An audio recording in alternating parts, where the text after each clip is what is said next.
Hey everybody, welcome back to Psychedelics Today. This is your host Kyle Buller. So for this episode, it's just me. Joe's not interviewing or on this episode. This is a special episode because Matt K from the East Coast Float Spa invited me down to have a float session, which was really awesome and really nice of him. They just opened up a new location down towards the Princeton, New Jersey area, which is about, say an hour and a half south of where I am.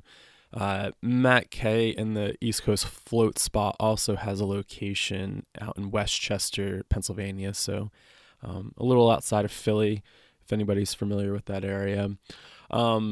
So this was a really great episode. It's kind of a mix of interviewing Matt and seeing how he got involved in the float business, and also some of my experience with floating. We get into some of the benefits of floating, from pain relief to stress reduction. Also, maybe some things that could come up like being alone with your own thoughts, or just being alone with yourself for 60 to 90 minutes, or however long you end up floating, and just being in this kind of isolation chamber. I had a really great experience. This is my second time floating. The first time I had a float session was really great. It was in one of those float pods, but then also had a pretty strange experience after the float session. And Matt and I get more into that story towards the end of this podcast. But yeah, they have a really awesome setup down there. They have these, it's pretty much kind of like a float room.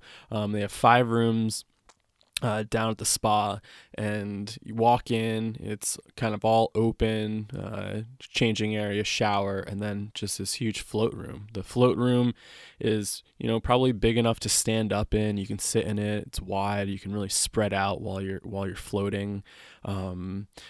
So if you live in the New Jersey area or the Philly area, I highly recommend checking out East Coast Float Spa in Westchester, PA, or in Princeton, New Jersey.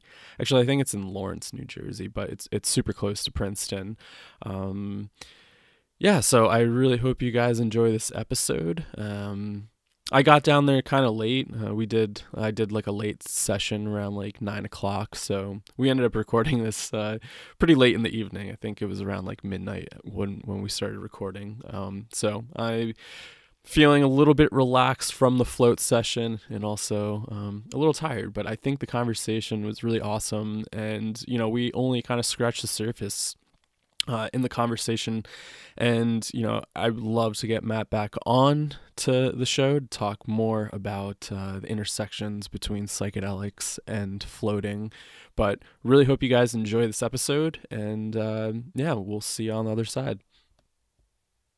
And I also wanted to give some shout outs to the folks that have been supporting us on Patreon. So Patreon is a really great way to help support the show, just giving a little bit of money each month so we can help maintain, any of the service fees, production of the podcast, and, keeping the site up and running. So definitely want to give a huge shout out to all of our patrons that have been supporting the show. So we got Frank F, John S, Christopher W, Matt B, so Matt Brown, who was actually on our show. You can go check his episode out. Thanks. David C, Chris S, Michael G, Gabe S, Leah Friedman. Leah was also on our show, and she also has a great podcast called The Psychedologist. And then we have Derek M, Kyler MC, Cody T, Giant F, The Wizard of Monadnock, and Thomas H. So thanks everybody for supporting the show. And if you want to support the show, you could donate $1, $2 a month on our Patreon. And, this just helps to go keeping up with the service fees and just really keeping this project going. It's a nice sustainable way to donate. So thanks so much, and enjoy the episode. This episode is sponsored by Entheozen with their featured product Transcend, which is a mood enhancement and stress support supplement, which promotes feelings of well-being and relaxation. Transcend is packed full of B vitamins, got B1, 2, 3, 6, and even 12. Lots of 12 B vitamins. It's got magnesium, zinc, passion flower, spirulina, turmeric extract, blueberry extract, and a few other things. It's a really great product. This product is put out by Caitlin Thompson, who used to help out with the Aware Project San Diego. So Caitlin's a person in the psychedelic community, and we want to feature her product, which is Transcend.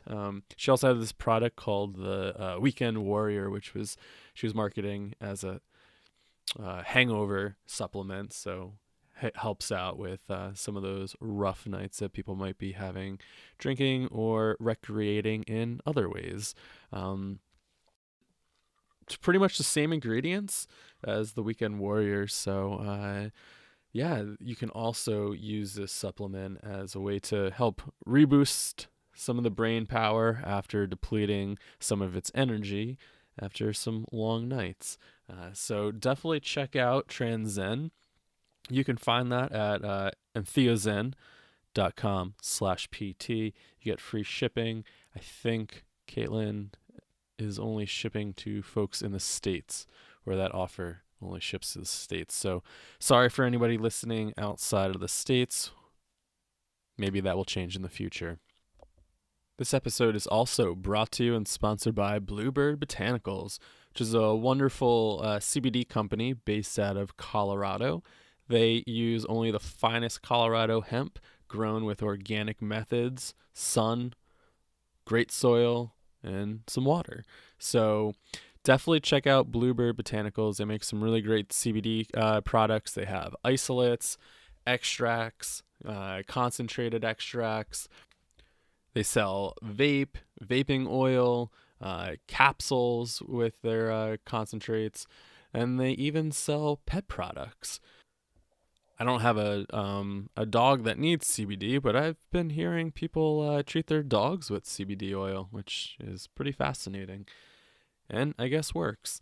I've been using their tincture and concentrated extracts for, I don't know, the past month or so. I've been using their complete or signature, I think it's just classic, sorry. Their classic extract. They also gave me a bunch of samples of the other ones, so I was trying to figure out which one it was, but been really enjoying the concentrated formulas. Been taking roughly around 25 to 40 mgs in the morning just to kind of start my day off.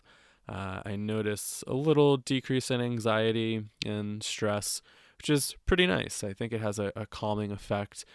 But do your research. Figure out what these products are good for you. But highly recommend if you are going to take some CBD, and if that's something that you're interested in or you've heard really great results from other people, check out Bluebird Botanical. They have third-party testing to test their products. Like I said, they use organic farming methods, so they have wonderful products, third-party tested. You can get the results online to make sure there's no contaminants or any other things in their products. And so thank you to Bluebird and Entheozen for sponsoring this episode.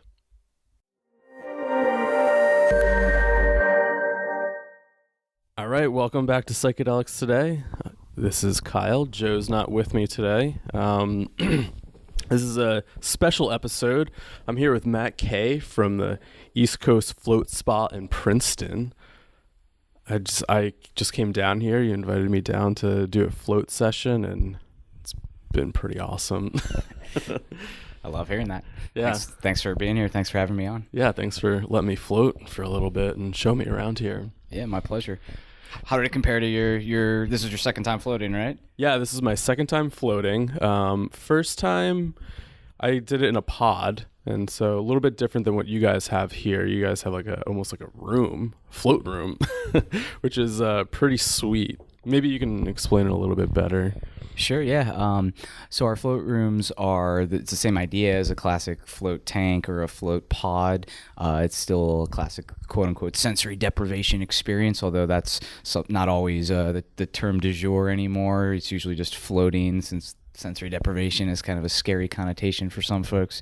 But I just say that because, there's nothing obviously wrong with a tank or a pod. It's just, at least based off of my experience, a lot of people tend to have almost a visceral reaction of, I will not get in that thing because of how it looks, because I got to close a lid over top of me because of the dimensions, the size. So a lot of people just kind of inherently, again, at least from my experience, are just turned off a little from trying floating. So that's why we have our float rooms here, just to try to hopefully open up floating to as many people as possible. Because that's really the goal, is to open up the world of floating, because it is so awesome. It's so beneficial for so many people for so many reasons.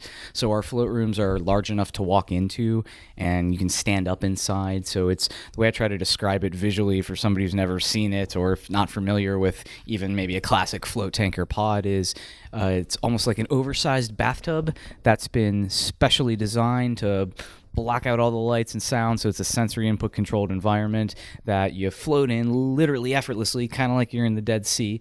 And then it's not as hot as a hot tub. It's basically the same temperature as your skin, so skin receptor neutral. You kind of can't tell where your body ends and the water begins after you get acclimated for a while. And because you're literally floating, you don't have the effects of gravity on you for all intents and purposes, and it just makes your body feel great. So it's like kind of just a more modern twist on the classic float experience, I'd say. Yeah, it's definitely an upgrade for sure.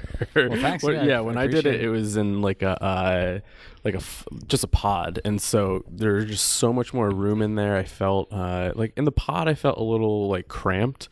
And this, I just felt like I had so much room. I could move my arms around. I could like stretch in there, and it was wonderful. Awesome. And you said that you're probably one of like, it's not very common for a lot of folks in the country to have these like room type things.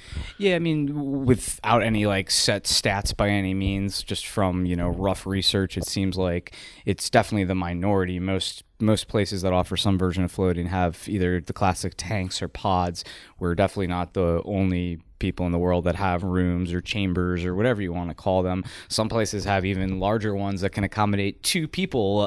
That's some people think that's a little antithetical to the nature of floating. Some have literally truly open rooms where there's no door or no glass or no anything. It's just you're floating in a pool. So there's lots of different designs, but we chose our design deliberately. It's also a glass door, so that way even if you keep like the soft light on for those folks that are somewhat claustrophobic, because that's, at least from my experience, probably the most common potential mental barrier to get people into floating, is potentially it's either claustrophobia or like, I don't want to be alone with my own thoughts.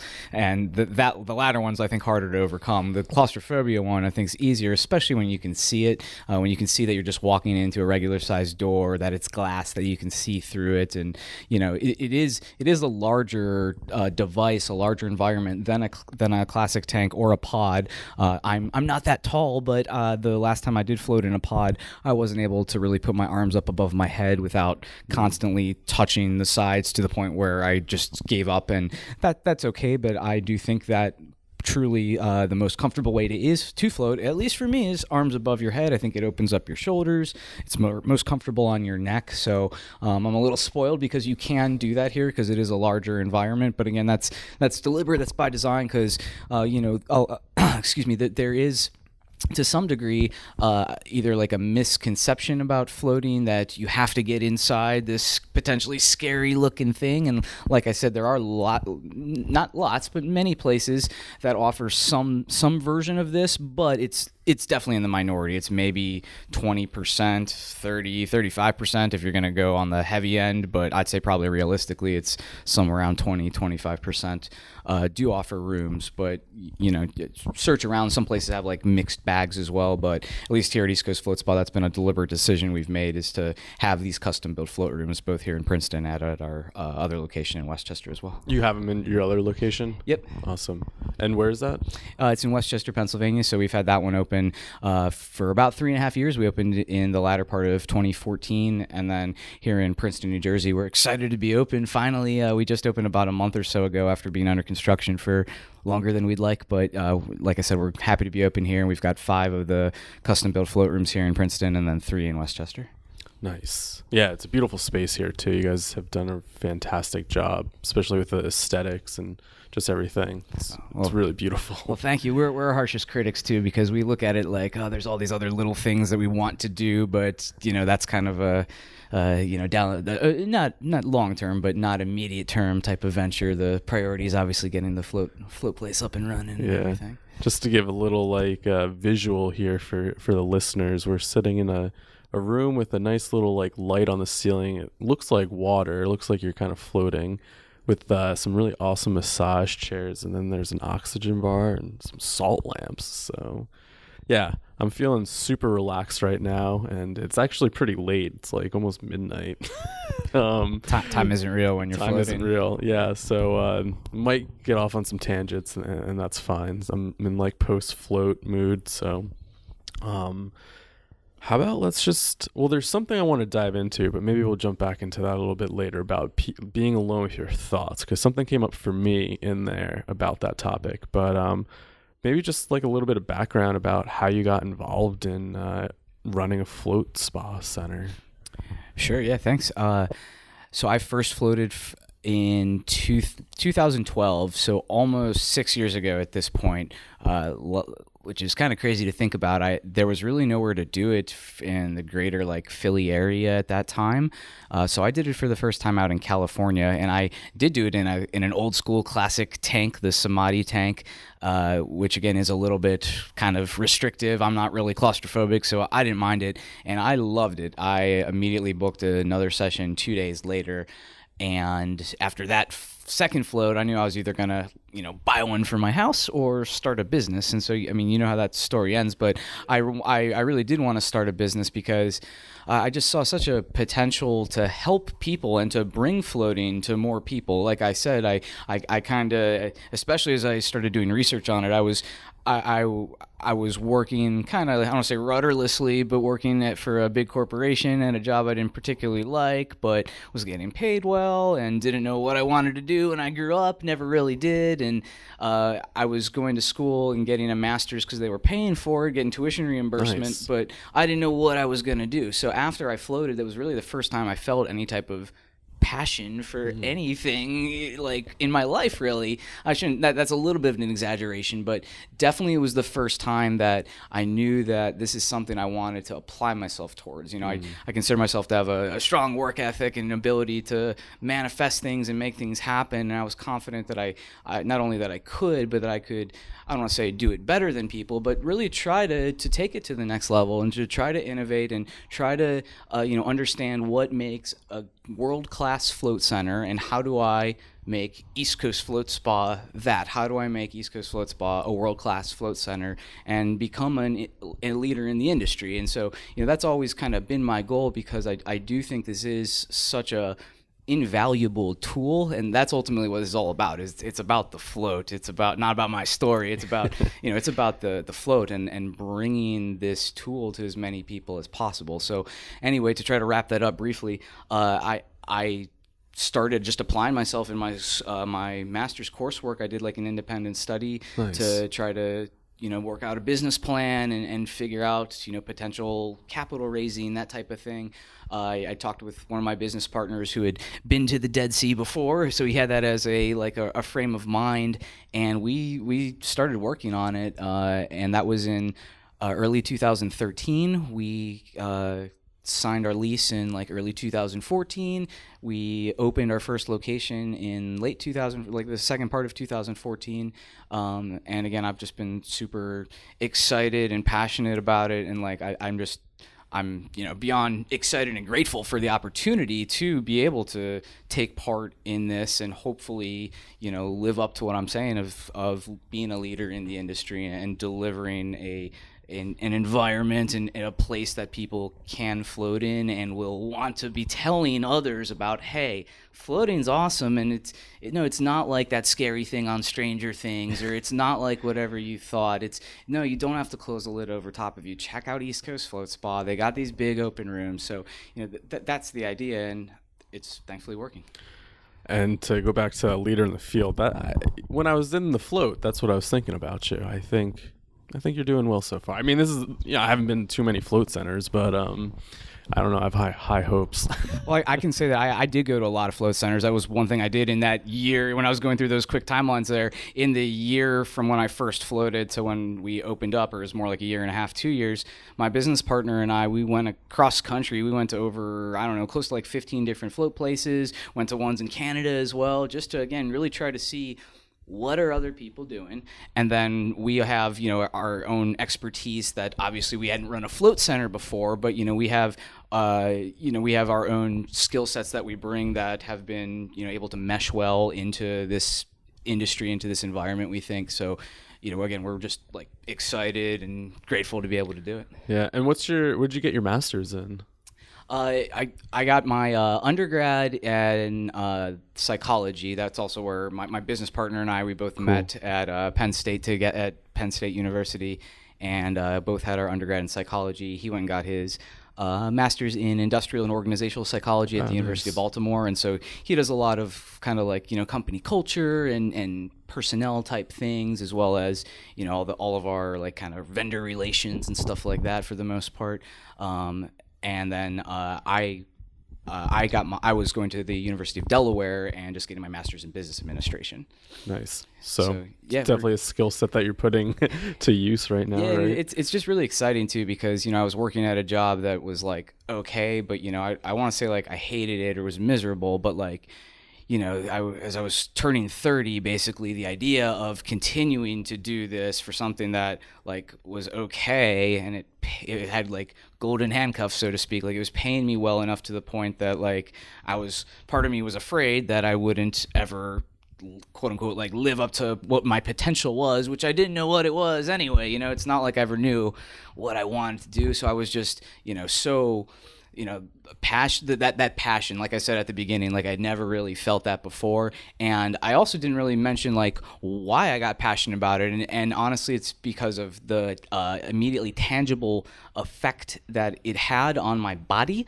I went into my first float more interested in the mental perspective, more interested in the consciousness exploration, the meditation, the introspection. I learned about floating initially from learning about Dr. John Lilly, the inventor of the initial float tank, in one of my undergrad psych courses all around, I believe just like consciousness or some type of consciousness theory of the mind, something along those lines.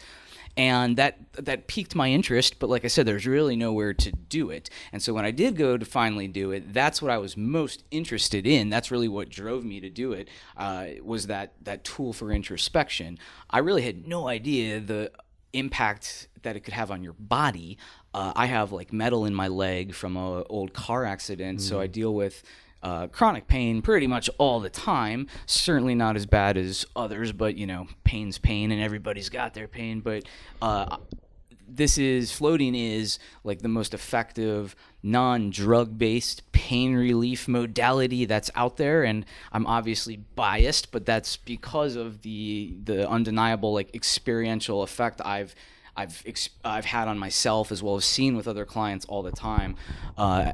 After my very first float, I could not only just feel such a tangible difference in like my leg and my body, to the point where I was like, all right, I kind of don't feel like any pain at all. And I don't remember, it's been over 10 years since that was the case, right?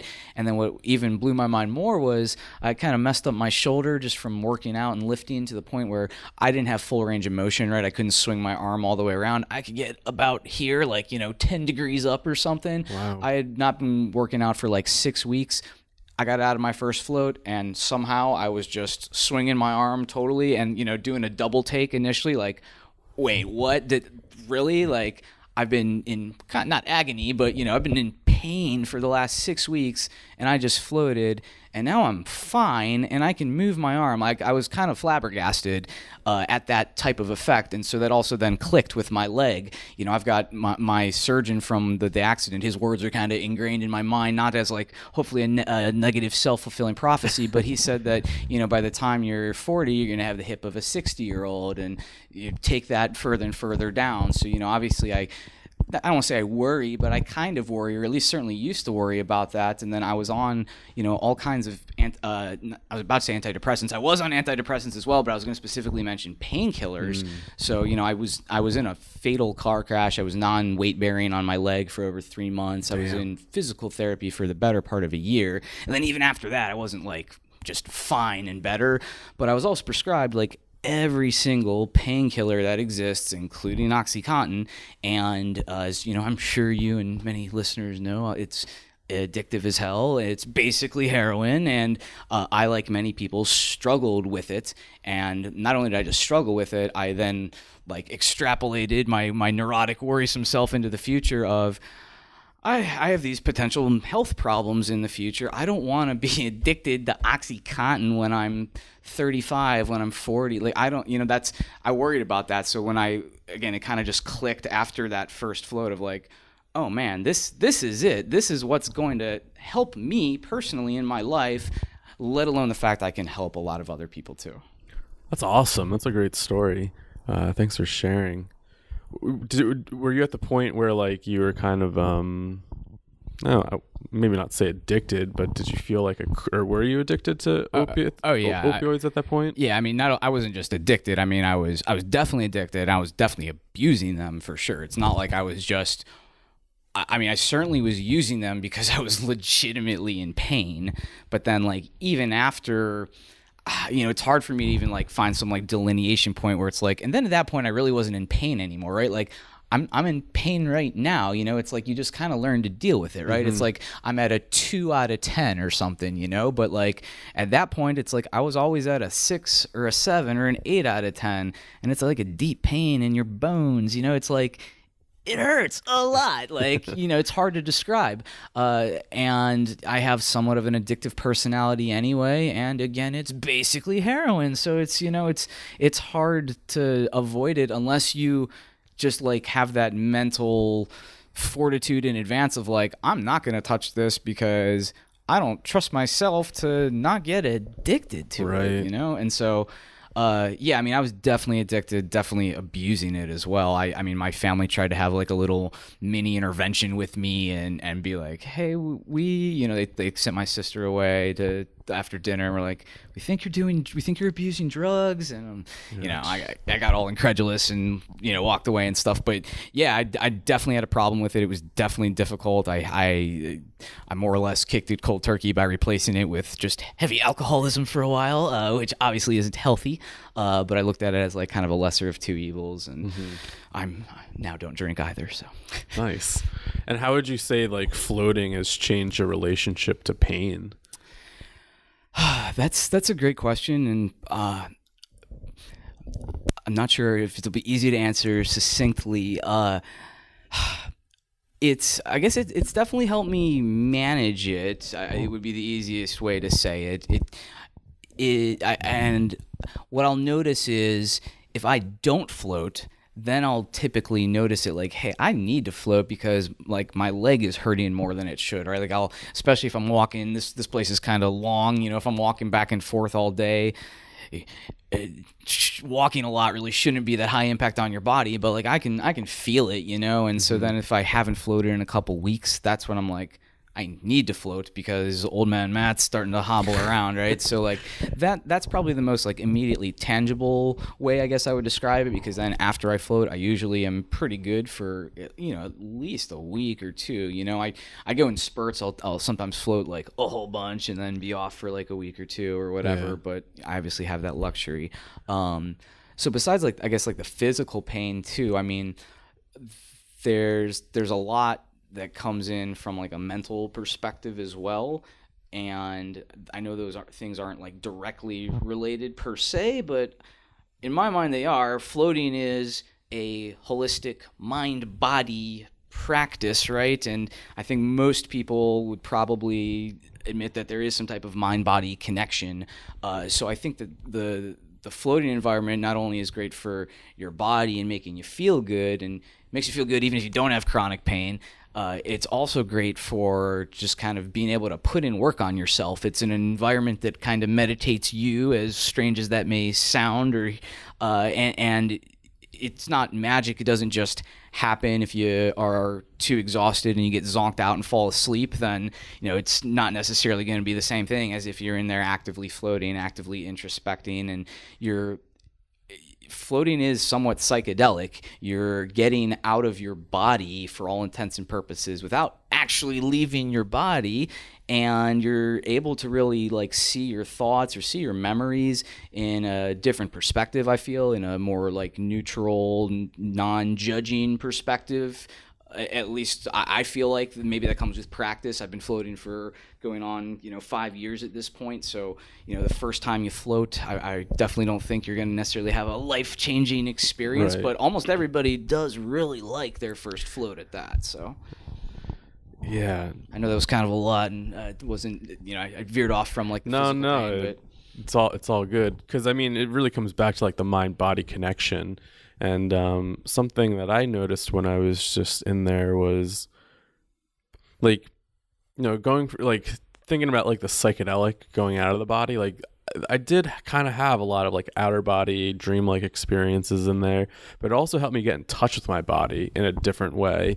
And I don't know if a lot of people, I don't really talk about this too much, but I definitely have chronic pain, in the sense of I have a lot of scar tissue and adhesions on my abdomen. I have this huge scar from that snowboarding accident that I had when I was 16, and so it definitely pulls and tugs in different ways. And just sitting around, either doing this project or just doing a bunch of reading in grad school and shit like that, you're not moving as much, and things are getting tightened, and you're not really using a lot of those different muscles. And that was the first thing I noticed when I got in there. I was able to relax for the first time in a while. I feel I've definitely been high stress lately. So I got in there, I was oh wow, this is the first time I actually feel I've been alone in my body. I do yoga and breath work and different things to chill out at night, but I don't know, it was just so different to be in the float tank. And I kind of like what you said, how it meditates you. That's how I felt like. It was I went in there and things just started happening, which was really awesome. But yeah, just going back to the body, I was just able to feel my muscles in a different way. I was able to feel where I hold a lot of my tension. And then I remembered you talking about putting your hands behind your head, and I just opened my chest up. And I don't know if you ever got into bioenergetics or Alexander Lowen's work, talking about this armoring that we have over our chest and our abdomen usually, and just having that ability of open it up in a space where you feel you're kind of zero gravity, you're just floating there. Ah man, it was phenomenal. Yeah, it's amazing. It's amazing how it's, I don't want to say a simple thing too, but it's passive. That's the other cool thing. It's yoga is active, right? You have to do things. Here you're literally just floating. That's sometimes a question people get, is people will give me when they're about to get in. They're so I just get in and float? I don't have to do anything? Yeah, absolutely. What are some common questions people have when they come here? Usually the most common questions we get are typically centered around the higher level concerns around claustrophobia, can I get out? Even though it's just a clear open door, just knowing that yes, you're in control. The door doesn't lock, the door to your suite locks, but nobody's coming in here. This is all you. So usually it's just some type of reassurances around how things work. And believe it or not, one of the more common ones that I get is probably am I gonna get stuck in here? People don't think that they're gonna get woken up by the lights or the music or the jets, or we explain all that stuff, but I jokingly will say we haven't lost anybody yet, and that type of thing. But going on 4 years of facilitating floats, there's literally only been one occasion where I've had somebody who was so out of it that even like when the high output jets pumps come on, that wasn't enough to wake him up. Luckily his father was there with him. He was a younger guy, probably like a 17, 16 or something.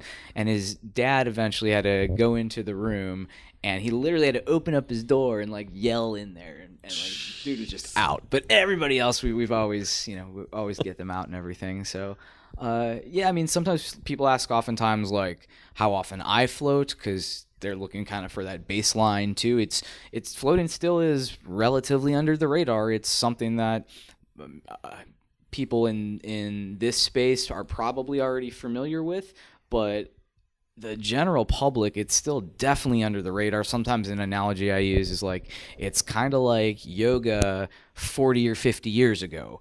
People looked at you weird if you mentioned that you were going and doing yoga somewhere. It wasn't commonplace. Now it's more commonplace, and just about everybody knows what yoga is. Yeah. Whereas floating, if you say, I went to a float spa, people are going to be, oh, what spa? You did what? And then a lot of people, I don't want to say a lot, but some people have can be closed-minded to the experience as well, without even closed-minded about like claustrophobia or things like that, but just closed-minded around, well, I would get bored.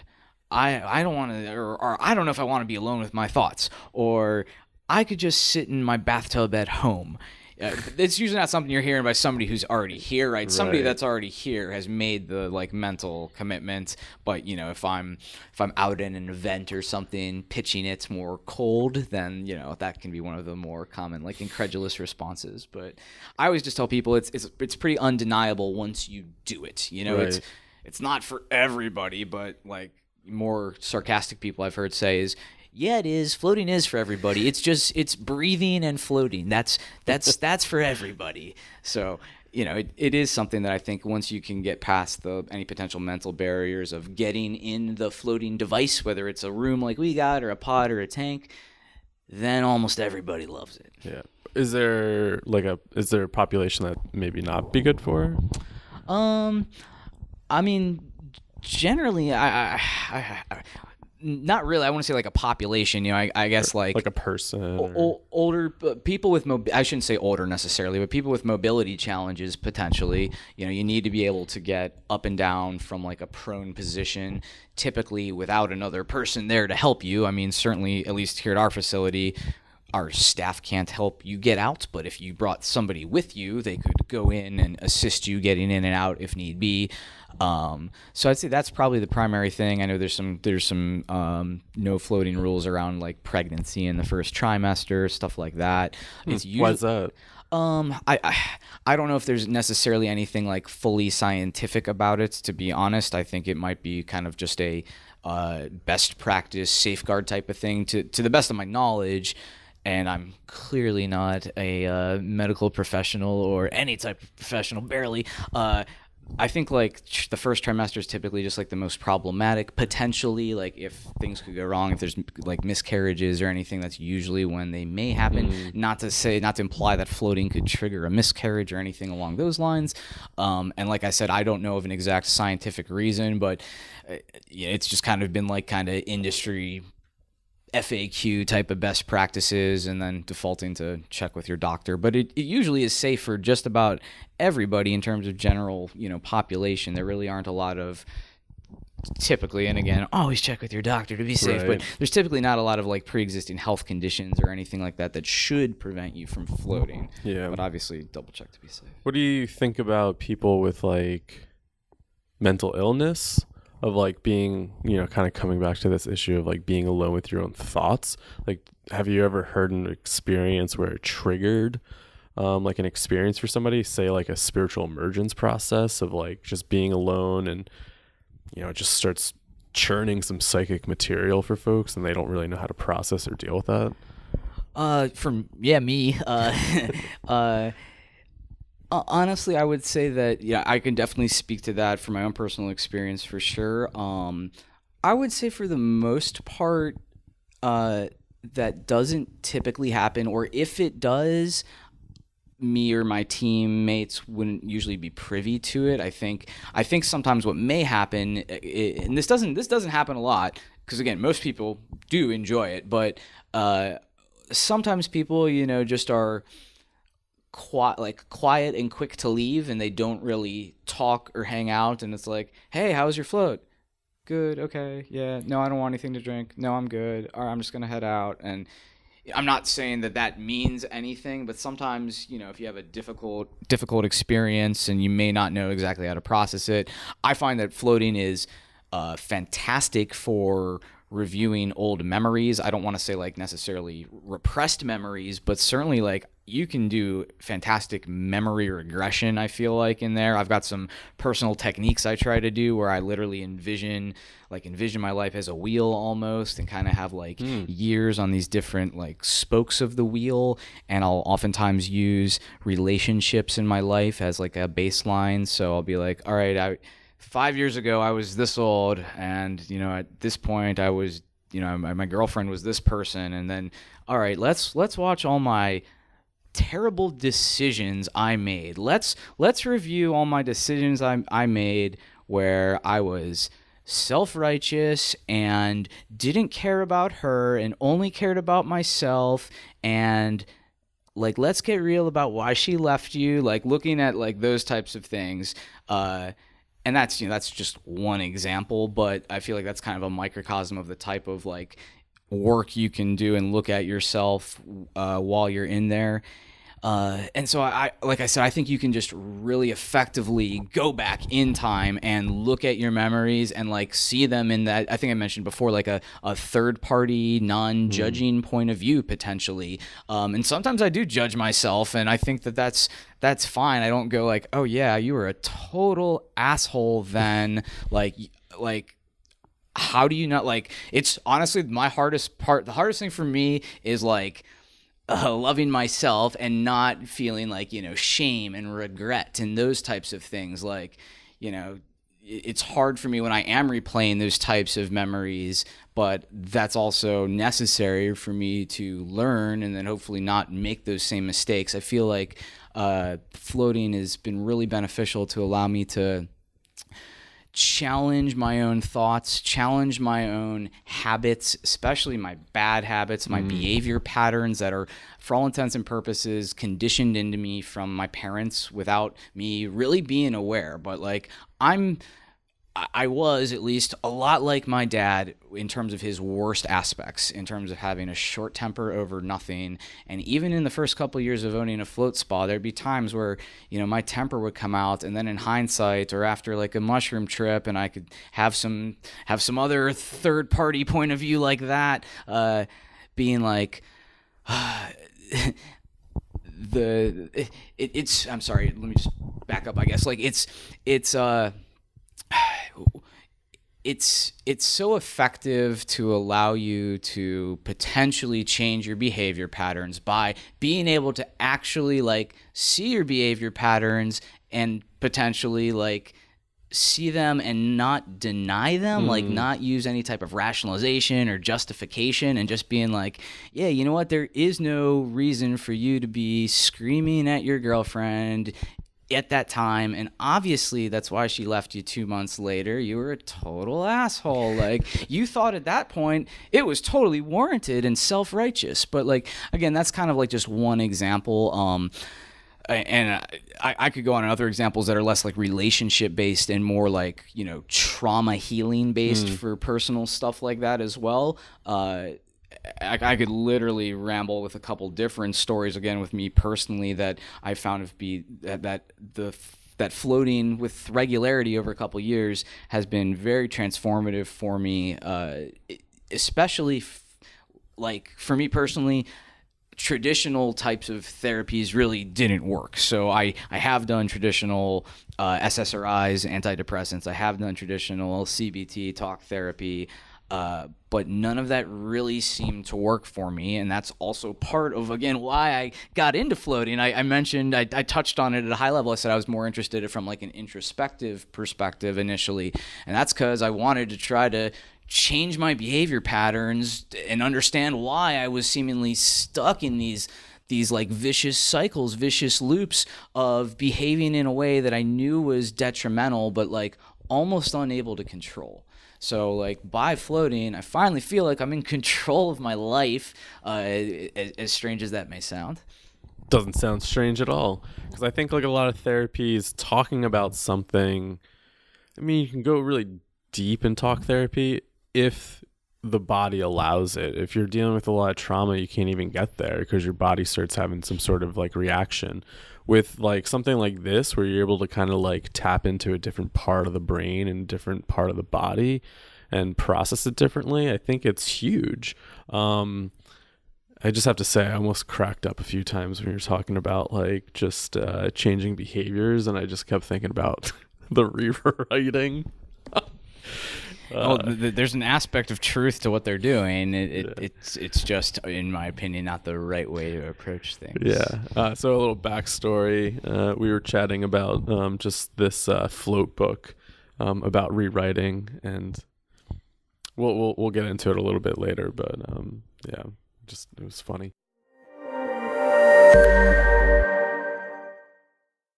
Hey everybody, Joe here. This podcast is brought to you by Entheozen. We want to feature their product TransZen. It is great, and I've been taking it daily for a while now. I think it's a wonderful product, and we want to have more of you guys try it out. We've partnered with them to get you free shipping, so check them out at entheozen.com/PT to get your Psychedelics Today free shipping offer. So do you know any about like the science behind like the brain waves, how brain waves change, what brain waves we're activating when we're in the float, or how it's affecting our body? At a high level, I do, and hopefully I'll not butcher anything here. But yeah, so when we're at our waking consciousness, I believe our brain waves are at what's called like an alpha wavelength, and then when you're floating, typically you're slowing down from, your alpha waves. You're going down from alpha to beta, down to theta waves. Theta waves are typically what's associated with meditation, like the flow state typically is theta waves. And then below theta are delta waves, which is usually associated with deep sleep cycles and REM sleep. I believe, don't quote me on the REM part, but definitely like deep sleep cycles. So usually when you're floating, you're getting down as long as you're staying in there for a good amount of time uninterrupted, and especially too as long as you're doing the true sensory deprivation experience. If you're keeping the light on, if you're using some crazy neck pillow, if you're listening to music, it might not be exactly the same. But yeah, otherwise I think it is. Cool. Yeah. So we're activating those theta waves. Yeah. So yeah, you're slowing down to that theta wave state, and then I think that's where a lot of like the I've had some great ideas that have come from floating. Some of like how we have our other spa designed, like just the overall feng shui and aesthetics of the place came from me floating there initially, like trying to come up with different ideas, different approaches, where I really didn't have any good ideas, just sitting here staring at the place. But when you've been staring at it for a couple months while it's been under construction, able to actually just get in there, float, and like kind of just let your mind go and enjoy the show, like follow your thoughts, let them go. And one of my friends, and he's a teammate, he's been working for us for a couple years too. He's in a band, and they've attributed a lot of their recent success to their enhanced creative process from going in and floating and focusing on melodies and music writing, and while they're in there, and then applying their craft after their floats and stuff. So, music's a whole nother crazy trippy thing too. And yeah, they've those guys, it's been cool to kind of see that firsthand, like see their creativity manifest after floating. So yeah, for sure. Yeah, creativity is huge. And actually towards the end of my session, I started getting like really energized, and I just wanted to like jump out and write down a bunch of stuff, because I got like this crazy download about like how to restructure some projects, possibly just new ideas. Like, I don't know if I'll follow through with them, but they were just like new insights. And I was like, I cannot forget this. This is like great, because it's like been stuff I've been chewing on. I'm like, what am I doing with this? What am I doing this with this? And I do a lot of stuff with like dreams. And my dream life is pretty rich, but that was just like it came through so clear. I was like, what? It was awesome. When you do float, especially if you can get in, like kind of really get into it, you definitely get to some type of dreamlike state that it's hypnagogic, however you'd say it, where it's you're not fully awake, you're not fully asleep, you're kind of in that float land, and that's also, I think, when you're in that theta state, when you're kind of in that flow state, and ideas are coming to you, and because of the fact that you're floating and you're I don't know if this is a fact, but I've at least read that, like a crazy high amount of our brain processing, I've read up to even 90% of our brain processing literally deals with gravity, like handling gravity, like if you don't really think about it because you can just do it, but when you're walking, our ears handle equilibrium and that type of stuff, and we don't have to worry about gravity, let alone any other sensory input when we're coming in. So like you're just literally experiencing reality, you're experiencing being, you're experiencing your thoughts and your inner world, your inner life in a completely different fashion than your normal waking consciousness. Even if you're in still at like alpha waves or whatever, you're still experiencing it at a somewhat different level. But then typically what happens is just almost inevitably, you can't help it. As long as you stay in and float, you will slow down and get down to that theta state or even to that delta state if you stay in there long enough and you're tired. That's interesting. I did some zip lining one time in the redwoods out in California, and the person was saying that they had like a neuroscientist zip with them, and they were saying that like, why is it like when we're just zipping through the air, it's fine. Like, I don't have that much fear of like maybe falling to the ground or whatever. But as soon as you hit and land on that platform, the fear just starts triggering. And that's what they said. It said like when your feet are on the ground and like you're in your body, your brain is constantly processing that gravity thing where like you're 200 feet up in a redwood tree and you're just looking down and you're just like, I know I'm strapped in, but like your body just starts going into this fear mode of like, I can't fall, like I'm so high up. But then like once you just sit back in that harness and just take off, it just vanishes. And I thought that was really interesting. So it's cool that like I could see how that's really similar, like just floating in the tank like that. Yeah, it's cool. That's a cool analogy for sure. Yeah. I've ziplined not as cool a place as the redwoods, but yeah, I can definitely see that. Yeah.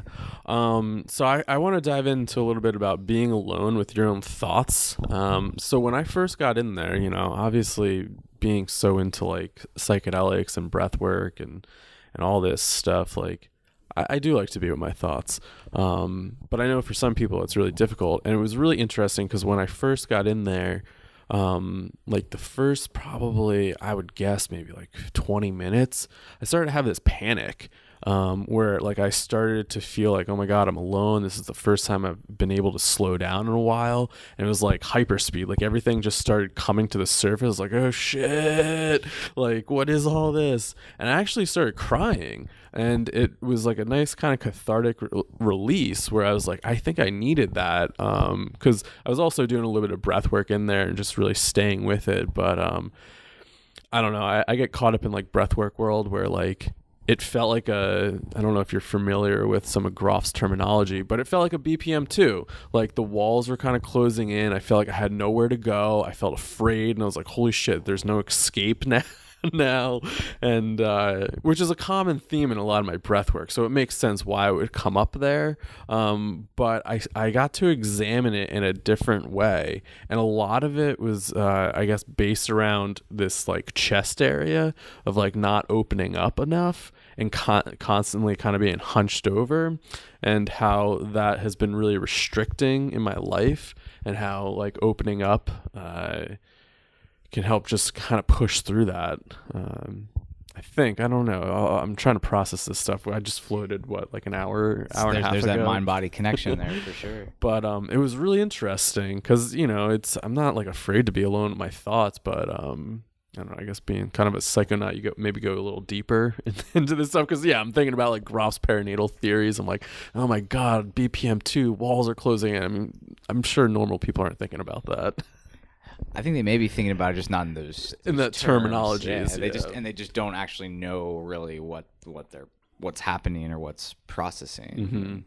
And that's sometimes, again, like to your question earlier, when sometimes people may have these experiences and they don't know exactly what happened. And obviously in a perfect world, you'd be able to maybe talk to them, get them to open up, but also everybody's different. And I don't feel like it's my responsibility to try to interject myself into anybody's world and tell them, well, just, hey, I work at a float center, so listen to me. I know best. Let me tell you how, I just listen to me and, follow what I say, and you can, turn yourself around and float better or whatever. I definitely don't believe in like gurus or anything, like you're your own guru. Mm-hmm. I'm providing you the space so that you can work on yourself type of thing. But I know that there's other places that have kind of a different approach, as we were talking about, where it's a little bit more dogmatic and like you need to like follow their protocol, which is just kind of weird to me. Yeah. What, like, if somebody had an experience of like having difficulty staying with their thoughts, maybe they got freaked out, like, has that happened where somebody like reported that coming out, and like how would you deal with that? Yeah, I mean, I would say it definitely happens, and sometimes people, try to kind of soften it and joke about it a little bit. But what I usually do to try to like prevent it, to try to be proactive, is I usually tell folks that if you find yourself being, I'll try to kind of whitewash it and make it sound a little bit more vanilla and say, if you find yourself getting restless, which really what I mean by that is like, if you're having a hard time relaxing and calming your mind down for whatever that might mean, but if you find yourself getting restless, one thing that you can do while you're floating, especially if you're in a nice big float room like this where you can really stretch out, is stretch.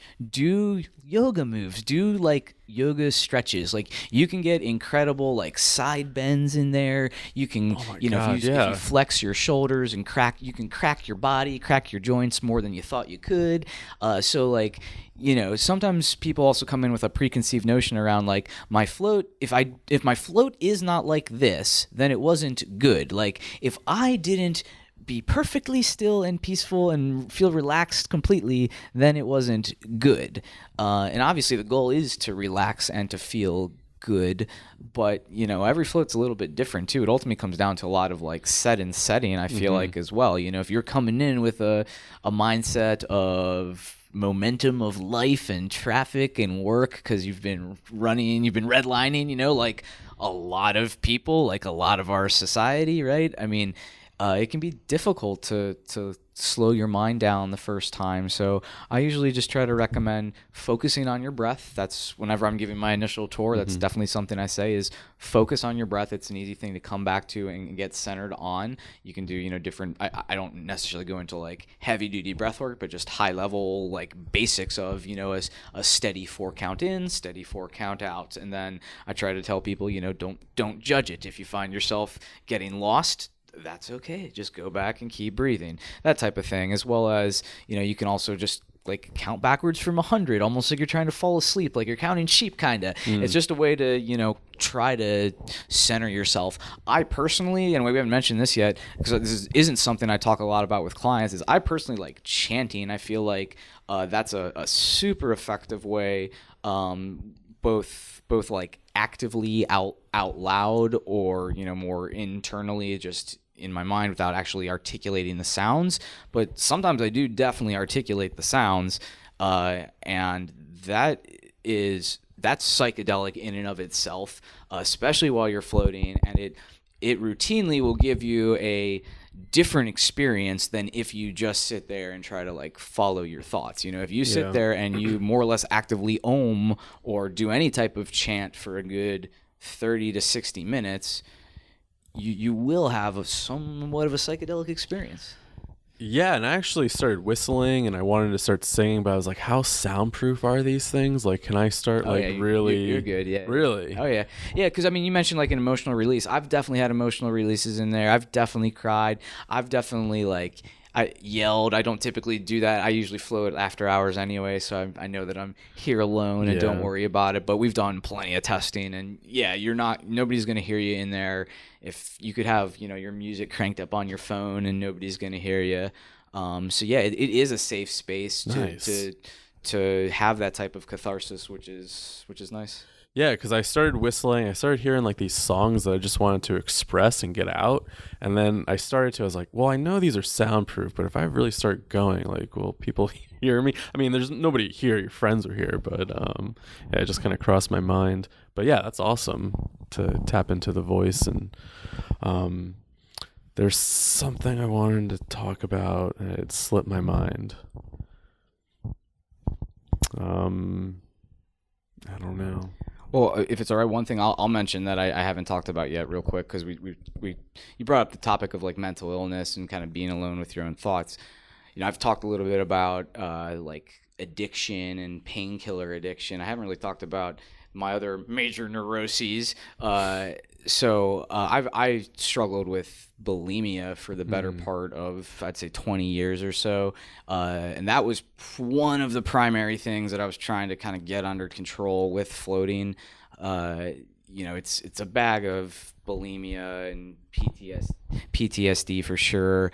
Being in the amount of physical trauma I had, both from that accident as well as other stuff from when I was younger in life, like it all accumulated for sure. And, the bulimia was something that I'd more or less, like, I don't want to say resigned to dealing, like, quote unquote, dealing with for the rest of my life. But like, it's so like inherently pernicious because it's unlike OxyContin, unlike any other drug that you can in theory quit cold turkey, you can't quit eating. And that makes, and not to try to like, rank an addiction or rank a trauma. I'm just saying it's, at least for me, and because of that regard, it's inherently insidious, pernicious. It's difficult because you're constantly faced with decisions that are incredibly difficult and traumatic, and by consistently floating, I can more or less say I feel like I'm recovered, which as part of me still feels somewhat disingenuous by saying, because I don't ever know if you like fully recover. There's a lot of like body dysmorphia tied into it as well. There's just a lot that's tied into it, and I feel like I'm recovered. I feel like I'm better, but like, it all comes back to like your thoughts. I feel like it all comes back to controlling your thoughts and understanding like, why are you thinking these things? And that's really what floating has helped me with, is like understanding my thoughts and understanding why I'm thinking these things and why they're faulty and why they don't make sense. And like, I've been able to change a lot of things in my life, including things like that. And also just, really just change, like making big decisions, because I could no longer ethically make certain decisions in my life because I felt like I was like living a lie. And those types of things, those transformative moments came from floating. And really what I feel like it's come from a mindfulness practice. That's really ultimately what it is, because if you could somehow take away the actual floating aspect but still give me the same level of mindfulness for the same amount of time, then I think the same thing still would have worked. But I don't know how I would have ever, I just never would have sat for an hour or 90 minutes or 2 hours. Like at this time, I don't know how many times I've floated, right? It's in the hundreds for sure. I've logged tons of hours, and I know there's people who have logged even more than me, and it's not a contest, obviously, but, I don't know. I'm sure realistically I would have never logged that type of meditation time, that type of mindfulness.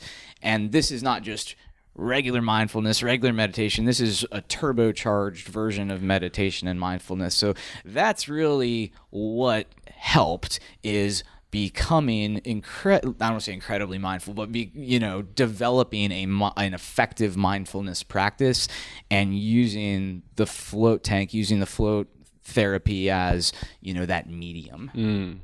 Yeah, thanks for sharing that. And that's got to be, probably hard to talk about.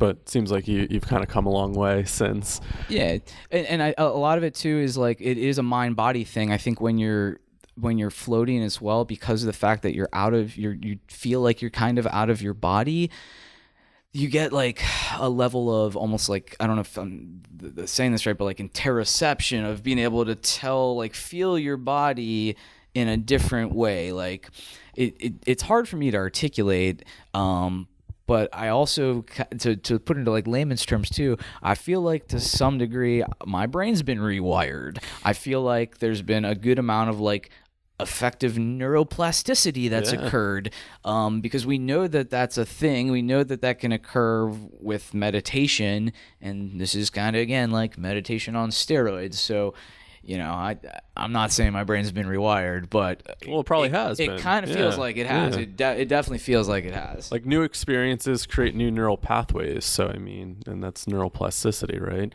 There's the Dan Siegel didn't like quote this. He took it from somewhere and just paraphrased it. But neurons that fire together, wire together. So, if you're doing things and having a practice of it, you're creating these new neural pathways. I know what I was going to say. I'm looking at this book, and after I came out of the float and I started looking at this book, the first page I opened up to was about letting go, and it came back to breath awareness. So I thought that was kind of funny that I came up in there, and then I came over here on the first page. It was all about letting go and controlling the breath. Yeah, and this is the book of floating you're referring to, which is it's written by Michael Hutchinson, who's now passed, but I believe this book was written in like the mid 80s. I think 84. Yeah, which is what's interesting, because I feel like it's one of the best books that's been written about floating. It's very accessible. I feel like it's written in a very easy to understand manner, and it's interesting in the way it's formatted. It reads relatively easily, so I think it's a great book. Looks like a float manual. Yeah, and and he looks at, like, I think there's like 7 different avenues he explores of basically like why floating works, and part of it, he talks, one of the chapters about that, he touches on like brain hemisphere synchronization and stuff like that. Another part's the biofeedback aspect. So there's just so many cool aspects about floating that, like, again, that makes me so excited just to talk about it. Like, there was stuff about like muscle growth in there and like repairing muscle in those deep resting states. And something that you were bringing up about meditation, that was the first thing I noticed when I got in there. And I kind of mentioned it too before we got started recording, but like, as soon as like I got relaxed and could hear my heartbeat and just really focused on the heart beating and all the bodily noises, I just kept thinking about like experienced meditators probably get into this state where they just like can just hear and pay attention to their heartbeat and their body function. And then just realizing that we've kind of just created this ultimate space to have the floats meditate for us, right? Really fascinating. What's really fascinating is when I don't know, maybe it's just me when I try to conceptualize it like this, but like what's fascinating to me is how we have to in air quotes have to create a space like this in like our culture, our society, how we're, in theory, we're the most advanced, if you don't believe in ancient aliens or anything like that, like, or ancient technology, right? But like, we're this super advanced civilization. We got this high tech stuff. We're super connected, but we're also like, because we're super connected, we're never disconnected. Mm-hmm. And most people don't most people don't meditate. Most people aren't alone with their thoughts. Most people don't do yoga even as a way to meditate. Most people don't exercise as a way to actively meditate. Mm-hmm. In my opinion, exercise is an active meditation, right? Definitely. There's all kinds of different, you can meditate while you're folding laundry. You can meditate while you're doing dishes, right? There's all kinds of ways to meditate, but most people don't, for, not any fault of them, right? I mean, again, our society's crazy. We're just overstimulated. Yeah, we're overstimulated for sure. So, I mean, it's both, fascinating to me that we have to create a space like this, and that it's so effective, that just being able to have a little, for all intents and purposes, pool, a little tub that's just literally 10 inches of water, and then just a half a ton of salt. How much salt do you guys put in there? It's literally over half a ton. Wow. Here, our rooms are slightly bigger than our other one, too. So here, it's about 1,250 pounds of salt. per room. And how long does that last for? I don't know if I could tell you. I'm sure we could derive it, or my business partner may know the exact time. But we basically have to measure the salinity, and so you kind of are like topping it off basically on like a weekly basis or so. Some centers may do it daily. Like we've kind of got it down to a science for the most part, so that we can more or less do it weekly, or on average maybe like 50 pounds a week or so, depending on your usage, your capacity, how many people you're going through. But probably in the neighborhood of about 50 pounds a week per tank. Wow. Yeah, to kind of keep it going. Again, there's definitely times I know where we've been putting in over 100 pounds in a week. In like a heavier week, or maybe the week prior, the salinity reading said we didn't need any, so then we had to put in a bunch. But yeah, when we opened up here, there was literally like 6,500 pounds of salt out back, all in 50-pound bags. And so that's another thing that sometimes people have a hard time like wrapping their head around and conceptualizing. Like it's literally just a giant. We've got the pictures, a giant pile of white salt in there, and then we have to get in there and like kind of grape stomp around with our toes for hours, like just to get it all dissolved. So that's what we were doing in December before we were opening up here. Amongst other things. What was that? Amongst other things. Yeah. Wow, we're already about an hour. Damn, flies by. I just wanted to get in really quick before we wrap up, and I mean, I feel like we've barely scratched the surface, so I think I'm going to have you back on, and then Joe can ask you some questions, because I mean, we didn't even cross the intersection really of like ketamine, floating, psychedelics, and all this other stuff. There's a lot left over, but since we've kind of hinted at it with the rewriting thing and then whatnot, so my first introduction to floating was at a float center near me, and it was the strangest experience ever. Like I went in, and I actually went in for a job interview and it ended up them trying to sign me up for some crazy seminars just to get a job. And they had me put like a down payment, and I obviously canceled. They got me like right after a float session. So I felt like I was like, oh yeah, sure. What are you talking about? Okay, here, take it. Yeah, I guess so. Just not really thinking straight. And then when like reality set in, I was like, what the fuck just happened? Like that was weird. That doesn't feel right. Like that's not okay. And I started looking up, and there was like a bunch of different float centers around me that followed that model, or like was owned by the same company that is I guess pushing that model onto different float centers. And it was just weird. Like I felt like it was like some weird cult thing where it was like, here, come float, but now like you need to sign up for our courses, and it's like this whole long program. And then I brought it up to you, and you said you had a funny experience with it too, and I was just like, okay, this is just getting weird and might need to like maybe address it to the psychedelic community. So if you ever come across this, it's not normal, maybe, I don't know.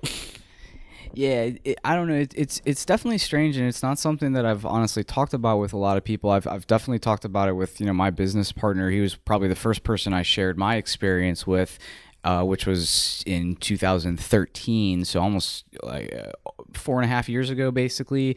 And it was before we were opening up our first location, but we were committed to it. We hadn't signed the lease yet, but we had that paperwork. So I was interested in doing what was, I believe, billed as like a float tank operator course. And when I went up there, and I also paid money for the course, the main focus, I want to say the other focus, because it seemed like it sure was the main focus, was what they were calling like a rewrite program, which was loosely based off of Dr. John Lilly's work. He's written, and Dr. John Lilly's the inventor of the initial float tank back in the 50s, American neuroscientist, who's also done a ton of both research on himself personally with psychedelics, including ketamine, including psychedelics while floating, and also written a ton of books about his experience. A ton's an exaggeration, but he's written several books, probably at least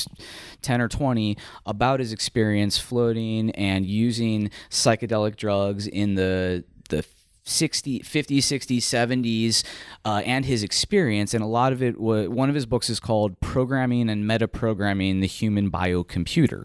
And I don't say it's difficult to read, but I usually don't recommend it. It's a little esoteric, it's a little jargony, it's a little difficult to read, especially for the average person, I feel like. Although, don't take my recommendation to avoid it. But they kind of were basing their work off of those concepts that the human brain is a biocomputer and you can rewrite your brain because basically your brain is programmed, conditioned, whatever words you want to use. For the vast majority of it is programmed while you're, for all intents and purposes, unconscious in a trance state while you're a little kid. But by the time you're growing up to like 8 or something, by the time you're 6, 7, 8, you're pretty much like fully programmed with most of how you're going to be for the most part. And most people don't realize that they're programmed. That statement, I think, is definitely true. A lot of people, and myself included, I don't consider myself some holier-than-thou person right now just because I floated or anything, but, I can definitely see this in myself based, again, off of my own changes in my own behaviors, including other things I haven't talked about right now with you. But the concept that they're pursuing is that you can reprogram your brain, and they have a course to do it. And so the course is called the rewrite course or something to that effect. And that all sounds well and good, and I was also interested in that. But the execution of it I'm saying about my experience 5 years ago. So for all I know, things may have changed. Shifted or something. But my experience was crazy, to try to sum it up like gently, I guess. It was executed in a very poor fashion. To try to be like succinct and diplomatic, the leader of it was an older guy. He was probably in his like 60s or 70s. He stated that he had worked with Lilly in the past. He had either owned or operated his own float center in the 70s, and so that was his level of expertise. He had written a book as well, kind of around this rewrite type of thing, and how that when you're working at a float center, you're basically a shaman, or for all intents and purposes, and it's your job to like assist people with rewriting because they're going to come out of their float in a suggestible state and not necessarily know what just happened or know how to experience it. Maybe they have things that come up emotionally, physically. They may have a cathartic experience that they don't know how to deal with. And it's our job as float center operators to be versed enough to facilitate and hold that space for them. And again, I feel like that concept isn't necessarily a bad concept by any means. No, I think it's valid to some extent. I think it's definitely valid to some extent, although it's, again, also not my profession. I'm not a professional, so I shouldn't be the one doing that. If anything, I could have somebody on staff who is a professional to do that, right? But, I personally am not. But their course is kind of framing it that you become some type of pseudo, quasi-professional float facilitator, space holder. And again, I don't want to sound like cynical or sarcastic, because the idea itself does sound good. So the execution was problematic. The guy who was leading it was like Skyping in, so he wasn't there physically. But there was about, probably close to 10 of us there physically on site, as well as probably 5 or 10 other people throughout the country also Skyping in. And the guy was basically straight up abusive. He was verbally abusive. He used profanity nonstop. Not that I really care about that, but you're certainly gonna catch more flies with honey than vinegar or something like that, whatever that phrase is. And it was like out of control. I mean, there was one thing that stood out in my mind was there was 2 guys that were, I think, in like North Carolina, and they were homosexual partners, and they were expressing how they felt that like it was difficult where they lived because it was like a bigoted area, and there weren't any other there weren't a lot of people that shared their lifestyle, and they were, I don't know if they were say they're closeted, but none of that really matters.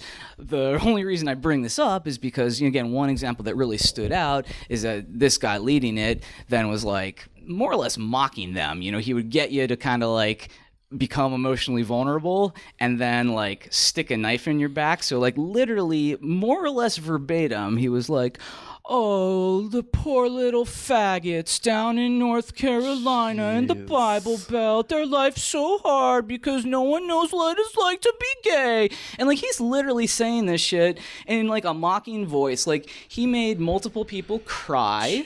Like there was a girl there that he made cry because he was saying how selfish she was and how like her father must have been like so disappointed in her.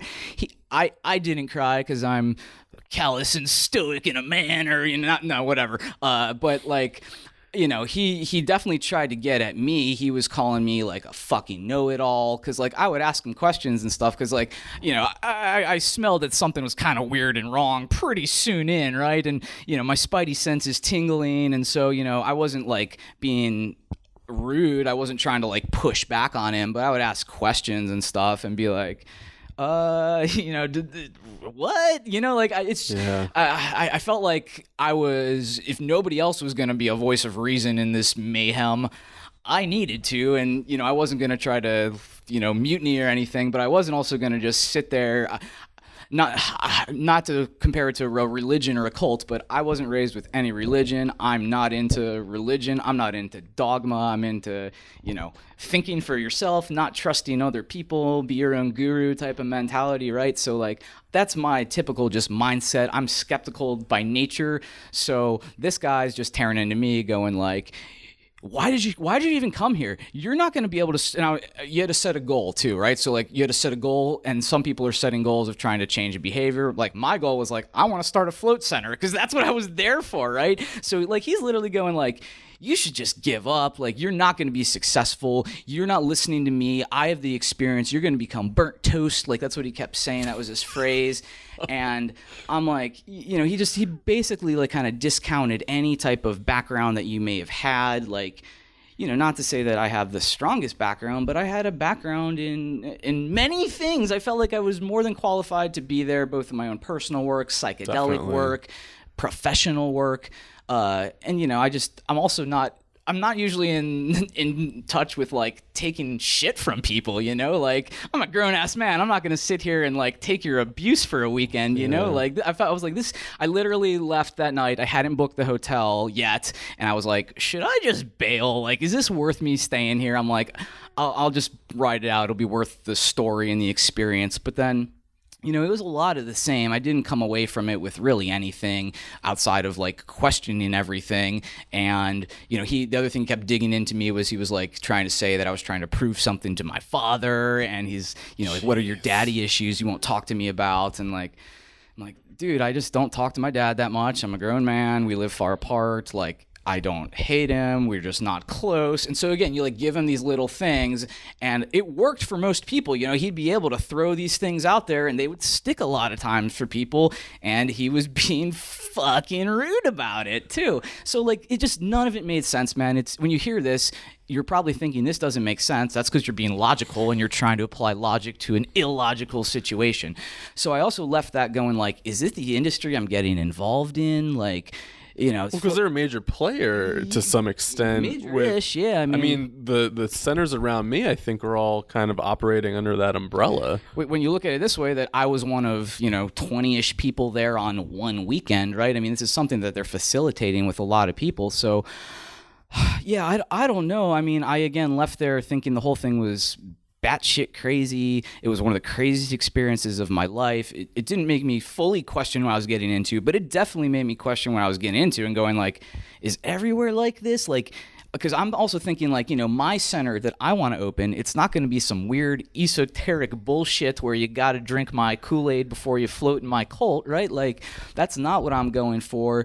They had these old school tanks too, and, I don't want to disparage them or anything, but, like, I was working on trying to develop something that I thought could innovate in the float therapy industry. And you're not going to have somebody come in for a job interview and then try and upsell them thousands of dollars to work there, work for free. Yeah, and I mean, I guess for whatever it's worth, there are people that, still follow this model, and like it's out there in so much that I know there's like a Reddit sub forum or whatever it's called, like about this. It's been at least brought up sporadically in, some like float groups and whatnot on Facebook. So, I'm not trying to start beef or, disparage anybody else, but, it's definitely just a strange attitude, because the people that do follow this protocol or whatever you want to call it, do typically tend to espouse their views and proselytize, for lack of a better word, and also, and I don't want to generalize and say everybody does this, but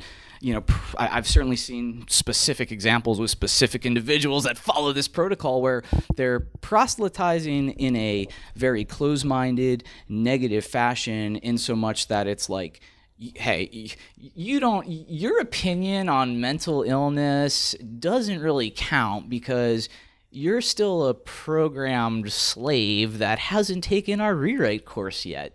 And they don't say the word slave, obviously. I'm trying to be a little overdramatic, but there is money involved here too. Like, they're charging you for these things. They're charging extra money once you get past that course. And there's other legit players in the float industry that also do charge money for like apprenticeships, but you go out to their float center and you're working with them and they're showing you how to run a float center. They're not espousing this garbage and doing it in this wacky way. Yeah, my thing was like, okay, if somebody put a job and said yoga instructor, for some reason I just know that you need a certification, I would never apply, because you need a certification for that and usually pay for that, which is not a problem because that's just how it works. But it was weird to go to a place where it was like, job opportunities, I'll let you float. Now you're in a vulnerable position. Now I'm going to upsell you. That felt really weird, where it was just like, if I knew that you had to go to float operation school, I would never even put like a request in. But it was just really, really strange.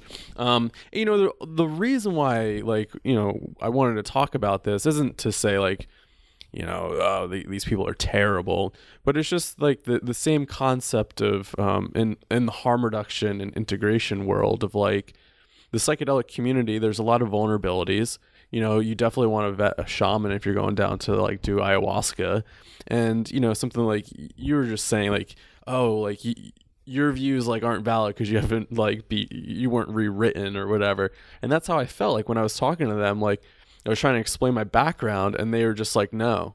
And I'm like, I just don't understand. It's like, you're not listening to me. So it was like trying to like prey on somebody that's vulnerable, who's looking for healing, and then just like totally taking advantage of them. And, it's something that like in the psychedelic community and in the self-help communities, mental health, whatever it is, like to really like kind of vet where you're going and seeing if people are authentic or whatever it is. Because if you are in this vulnerable position, I mean, it can be really damaging to your health. I can't imagine like some of those people looking for change and then like kind of just going through all this stuff and then being, written by them in some extent. So, I mean, that's the only reason why I bring it up, because it's also happening within the psychedelic community, in ayahuasca retreats and different things like that. Vulnerable people getting taken advantage of.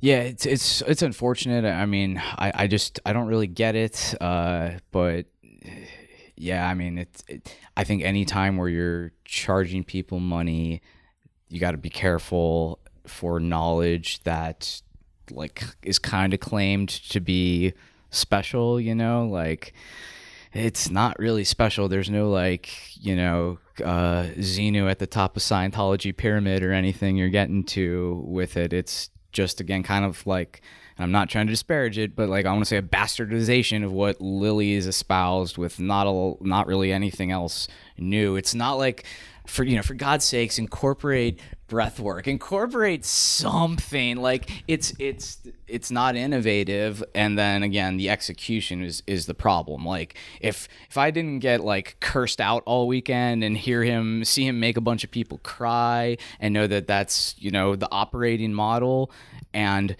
like I probably wouldn't talk about it. Just would have been like, all right, well, that was kind of a waste of time right, or whatever, yeah. Right? So it's that, and then it's the fact that, again, like it's, I don't want to say hypocritical, but it kind of seems almost like they're blind to the fact that they come across as being like kind of brainwashed into this system, and like everybody else from the outside, typically, especially if you're in the industry, can be like, what? You know, if you're on the outside and you have no idea, then it's easier to get sucked in because floating still is under the radar. That's why I went to this place 5 years ago, is because it was like, well, I could either go here and I could drive an hour and a half, or I'd have to go out to Portland, Oregon. So, Wow. All right, I'll try this place. It's only $250 in a weekend.